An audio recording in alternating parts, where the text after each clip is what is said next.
দীর্ঘদিনের মান অভিমান, ফেসবুক যুদ্ধ ও ব্যক্তিগত তিক্ততা পেরিয়ে আবারও রূপালী পর্দায় ফিরছেন শরীফুল রাজ ও বিদ্যা সিনহা মিম।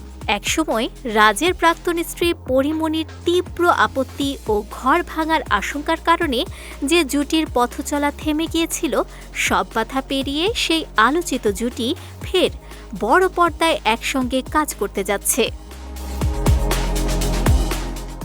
কয়েকদিন আগে মিমের একটি রহস্যময় ফেসবুক পোস্ট থেকেই শুরু হয় নতুন জল্পনা।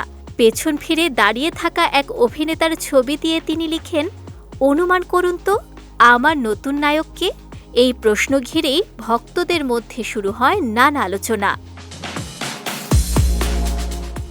ভক্তদের কৌতূহলের অবসান ঘটিয়ে পরিচালক আলভি আহমেদ নিশ্চিত করেন, তার সরকারি অনুদানের সিনেমা জীবন অপেরাতেই ফিরছেন এই জনপ্রিয় জুটি। আলভি আহমেদের একই নামের উপন্যাস অবলম্বনে নির্মিত সিনেমাটিতে রাজ অভিনয় করবেন রফিক চরিত্রে এবং মিমকে দেখা যাবে শারমিন চরিত্রে।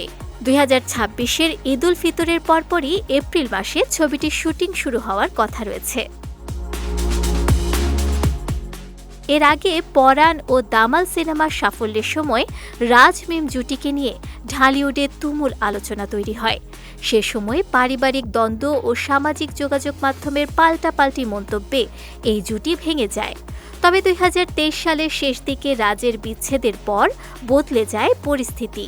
নতুন বাস্তবতায় আবারও একসঙ্গে ফিরছেন তারা, যা ইতিমধ্যেই ভক্তদের মধ্যে ব্যাপক আলোড়ন তুলেছে।